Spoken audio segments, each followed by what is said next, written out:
Hello everyone, this is Rashmi. Welcome to the channel. So, good morning all of you.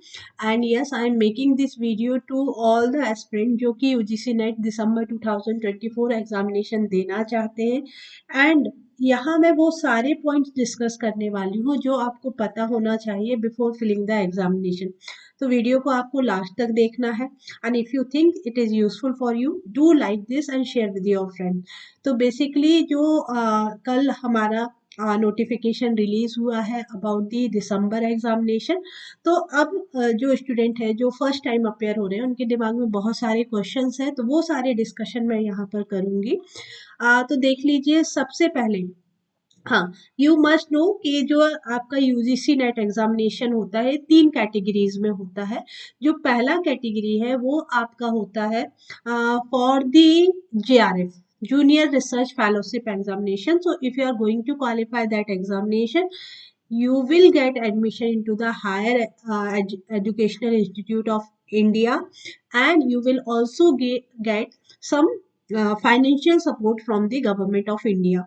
So this is what research fellowship, ठीक है, this is first category. इसमें आपको सबसे ज्यादा highest marks score करना होता है, then only आप जेआरएफ के लिए क्वालिफाई होते हैं। सेकेंड थिंग इज दैट कि जो जेआरएफ की कैटेगरी है, सॉरी एज क्राइटेरिया है, एज लिमिट है, वो 30 ईयर्स है for the male and 35 years है for the female, correct. Second जो कैटेगरी हमारी यहाँ पर होती है एग्जाम की, वो होती है assistant professor. If you want to become assistant professor in any university, then you must have to qualify this national eligibility test for the assistant professor।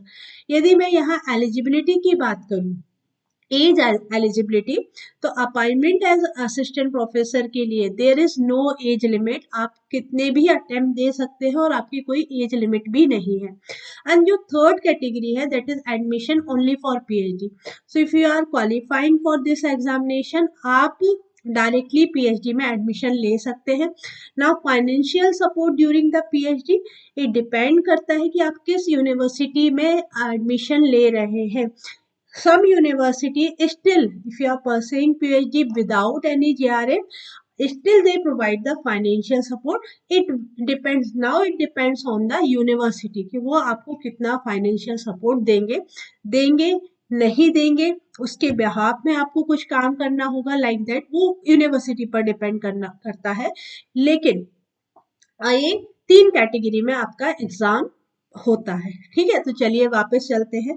सबसे पहले इंपॉर्टेंट डेट्स की बात कर लेते हैं कि एग्जाम की जो डेट लिमिट है वो क्या है, और इस धोखे में बिल्कुल भी ही रहेंगे कि एनटीए जो डेट्स है उनको एक्सटेंड करता है, ठीक है। क्योंकि कई बार लोग ये करते हैं कि वो लास्ट मोमेंट के लिए वेट करते हैं कि हाँ फिल कर देंगे, फिल कर देंगे, बट बिलीव मी, यदि यहाँ 10th ऑफ दिसंबर लिखा है last date, it will be 10th of December, it can not be 12th of December until unless कोई बड़ी प्रॉब्लम नहीं आती है। तो आपने क्या करना है, आज 20th नवंबर हो गया है, आप बिल्कुल कोशिश करिए कि 25th ऑफ नवंबर तक आपका फॉर्म फिल हो जाए। तो पहली चीज, जो डेट लिमिट है वो 10th ऑफ दिसंबर है, पर हमारे लर्नर्स के लिए मैं 25th ऑफ नवंबर बोल रही हूँ, ठीक है। फीस क्या रहेगा, it is 1150 for general category, for EWS and OBC non criminal category is 600, और रिमेनिंग आपका 325 है, ठीक है। लाइक अब करेक्शन विंडो सिर्फ 2 दिन के लिए ओपन होगी। वैसे तो कोशिश करना है कि हम किसी भी तरीके की मिस्टेक ना करें, हम date of birth, specially date of birth, name of name और सारी इंफॉर्मेशन करेक्ट ही डालें, ताकि यदि हम एक बार क्वालिफाई करें तो हमारा जो रिजल्ट हमको मिले वो यूजलेस ना हो जाए। क्योंकि यही हम गलती करते हैं, जब हम फॉर्म फिलिंग करते हैं और यदि हम रॉन्ग इन्फॉर्मेशन डाल देते हैं, फिर बाद में हम क्वालिफाई होते हैं, we can not use that score card because हमने इन्फॉर्मेशन गलत डाली थी। तो बहुत केयरफुली डालें, फिर भी गलती होती है तो you will get a correction window, जहां 2 दिन के अंदर आप क्या कर सकते हैं, अपनी इंफॉर्मेशन को करेक्ट कर सकते हैं। देन देखिए, इन्होंने डेट ऑफ एग्जामिनेशन दे दी है, लेकिन एडवांस सिटी इंटीमेशन और डाउनलोड ऑफ एडमिट कार्ड नहीं दिया। पर generally 10 days before, sorry 5 days before the intimation cities, जैसे 1 जनवरी का जिसका एग्जाम होगा उनका 5 दिन पहले इंटीमेशन ऑफ सिटीज आ जाएगा, और ये 2 या 3 दिन पहले आपका एडमिट कार्ड आता है। तो ये जो बिफोर इंटीमेशन का पर्पस ये होता है कि आप अपने रिजर्वेशन करा सकें, आप रुकने की व्यवस्था कर सकें, आप ट्रैवलिंग की व्यवस्था कर सकें, इसलिए एडवांस इंटीमेशन ऑफ सिटी दे दिया जाता है। किसी टाइप का कोई ब्रीच ना हो, इसलिए एडमिट कार्ड को थोड़ा डिले किया जाता है। अगेन ड्यूरेशन देखिए, कोई भी चेंज नहीं हुआ है पैटर्न ऑफ द एग्जाम में, ये सेम है। क्योंकि कई लोग बोल रहे थे कि पैटर्न ऑफ एग्जाम चेंज हो सकता है, नहीं है।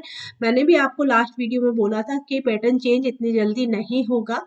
तो 128 minute, 3 hours, no break between paper 1 and paper 2, and आप इन 3 आवर्स की ड्यूरेशन में किसी भी सीक्वेंस में किसी भी पेपर को सॉल्व कर सकते हैं। टाइमिंग ऑब्वियसली डबल शिफ्ट में होता है, बट ये अनाउंस करेंगे, ठीक है। रिकॉर्डेड रिस्पॉन्स, ये अपकमिंग इवेंट रहेंगे, इनको हम देखते जाएंगे, ठीक है। और जैसे भी जो भी अपडेट्स आएगा कि रिकॉर्डेड रिस्पॉन्स आ गया है, आंसर किया गया है, चैलेंज कर सकते हैं, कौन से क्वेश्चन चैलेंज कर सकते हैं, इसके लिए तो हम हैं आपके साथ।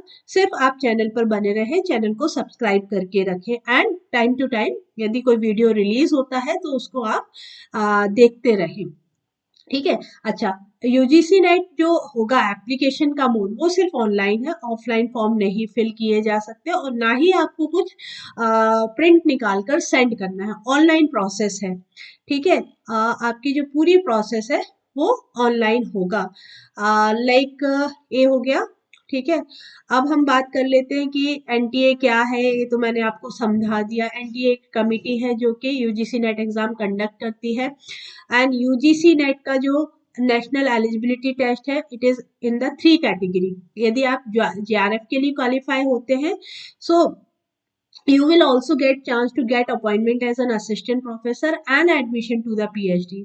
And if you are qualifying, ठीक है, the candidate qualify under admission only to the PhD category will eligible for admission to the PhD only, but not for JRF, not for appointment of assistant professor.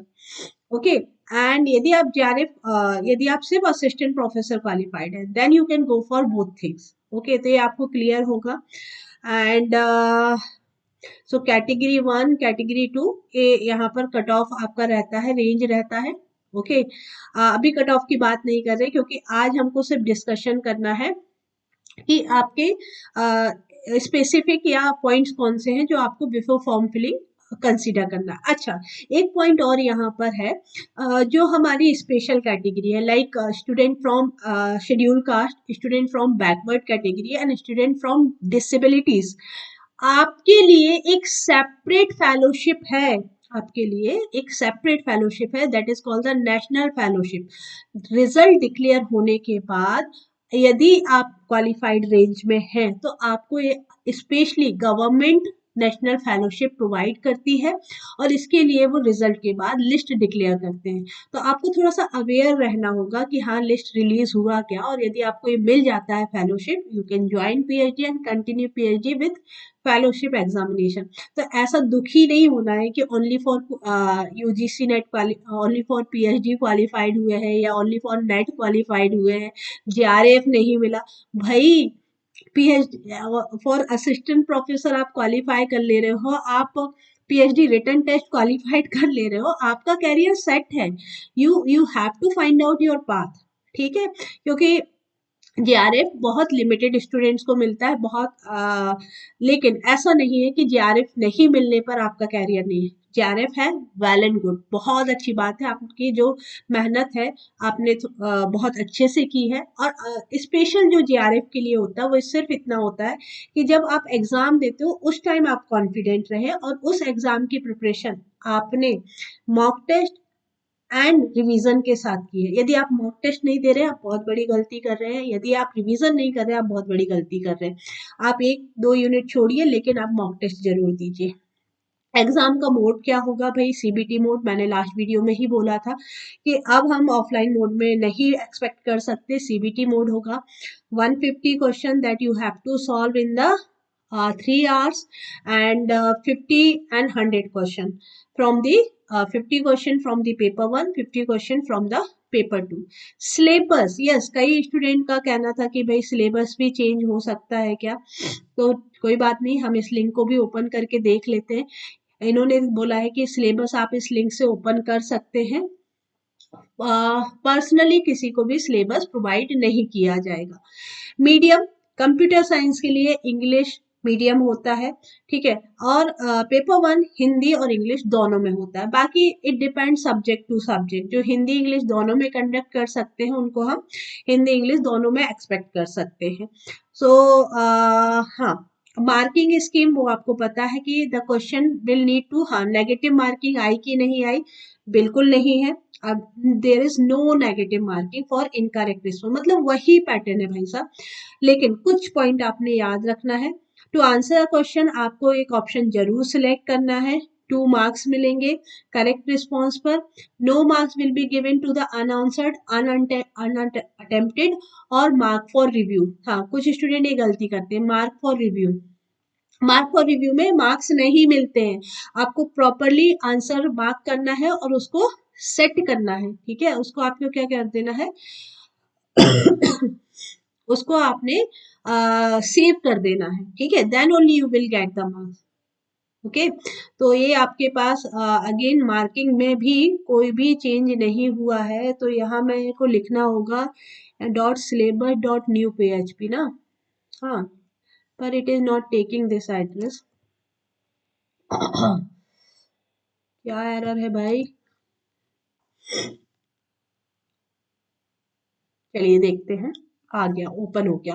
देखिए, update syllabus of UGC NET June 2019 में जो update हुआ था वही syllabus है, तो there is no update in syllabus, है ना, there is no update in syllabus, got it. तो यहाँ पर यदि आप चाहें तो अपने सब्जेक्ट का पेपर, सब्जेक्ट का सिलेबस ओपन करके चेक कर सकते हैं, you should know the subject code.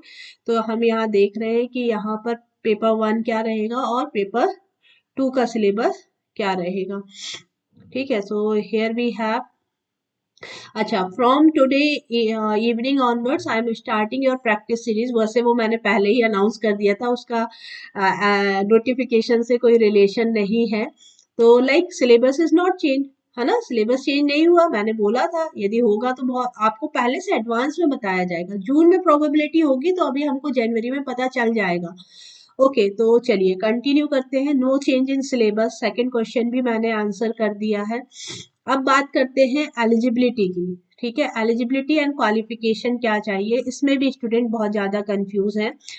तो qualification for general unreserved EWS candidate who have secured at least 55% marks without rounding of master degree equivalent to the examination in university by UGC, ठीक है, मतलब master degree में 55% आपको चाहिए, and for other category, ठीक है, you need just 50%, लेकिन the candidate who are pursuing for master degree और equivalent courses who have appeared for the qualifying degree can also apply, ठीक है, मतलब आप एमएससी या एमसीए फाइनल ईयर में है या एमटेक फाइनल ईयर में है, आप भी अप्लाई कर सकते हैं। और यहाँ पर भी आपका जो रिकॉर्ड है ना, देखिए, such candidate are admitted provisionally shall be eligible to award of JRF and this यदि आप एटलीस्ट 50% या 55% स्कोर करेंगे। अब यहाँ पर देखिए एक और है, however those candidate who qualify for admission only to PhD must complete their master degree or equivalent examination within 1 year of the NET and with the required percentage of marks failing to which वो disqualify हो जाएंगे। मतलब आपने exam qualify कर लिया और आप इसको नहीं कर पाए तो फिर आप डिस्क्वालीफाई हो जाओगे, ठीक है, आप डिस्क्वालीफाई हो जाएंगे क्योंकि आपने अपने डिग्री में मार्क्स स्कोर नहीं कर पाया है। अच्छा, अब एक नया जो क्राइटेरिया आया था कि जो कैंडिडेट है जो 4 ईयर का डिग्री कर रहे हैं, ठीक है, the candidate having pass a 4 year degree या 8 सेमेस्टर बैचलर डिग्री जिसमें हम बीटेक को कंसीडर करते हैं, you should have minimum 75% marks. अभी कुछ न्यूज चल रहा था कि नहीं आप 55% है तो भी आप एग्जाम दे सकते हैं, ऐसा नहीं है। आपको यदि आप 4 ईयर बैचलर डिग्री है and if you want to apply you need 75% marks और equivalent grade point of scale यदि एक ग्रेडिंग सिस्टम में आप काम कर रहे हैं, ठीक है। So like then only you can apply for this, ठीक है, then only you can apply for this. The candidate qualifying in the NET based on 4-year undergraduate degree will be eligible for award of GRF fellowship and admission to PhD. Okay, तो यदि आपने the candidate qualifying in the net based on 4-year degree will be eligible for the JRF. पहले ये बोलते थे कि नहीं, आपसे PhD में एडमिशन ले सकते हैं. And candidate qualifying NET based on 4-year degree will not be eligible for the appointment as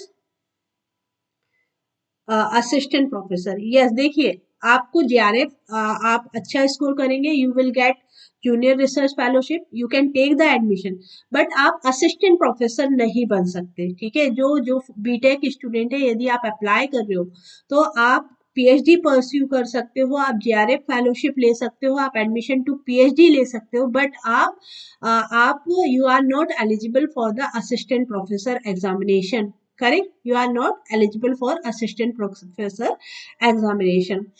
Done. तो ये याद रखिएगा भाई, ये 4 ईयर का जो डिग्री क्राइटेरिया है, आप भी अप्लाई कर सकते हैं UGC net examination for JRF and for this. And चलिए आगे चलते हैं. एग्जाम्पशन किसको दिया गया है eligibility for assistant professor? Regular student के लिए नहीं. एज लिमिट की बात कर लेते हैं. एज लिमिट जो होती है वो 30 ईयर्स है for the male candidate and 35 years है फॉर द फीमेल कैंडिडेट. उसके अलावा जैसे यदि आप OBC को बिलोंग करते हो, नॉन क्रीमिलियर हो, SC/ST कैटेगरी में है, तभी भी आपको 5 ईयर्स का रिलैक्सेशन मिलता है. ठीक है, तब भी आपको 5 ईयर का रिलैक्सेशन मिलता है. असिस्टेंट प्रोफेसर के लिए कोई एज लिमिट नहीं होती है. एडमिशन टू PhD के लिए कोई एज लिमिट नहीं है. तो यस, यदि आप इस एज लिमिट में आ रहे हैं, डेफिनेटली आप अप्लाई कर दीजिए. These are the some basic information. बाकी ये रिजर्वेशन आपको ये कंप्लीट PDF में टेलीग्राम पर प्रोवाइड करा दूंगी, आप वहां से देख सकते हो. यदि आप को स्टिल कोई क्वेरी है, स्टिल किसी पॉइंट पर यहाँ पर डाउट है, तो आप मुझसे डायरेक्टली कनेक्ट कर सकते हैं. कैसे फॉर्म अपलोड करना है, कैसे आपको फिलिंग करना है, सब कुछ इस PDF में गिवन है.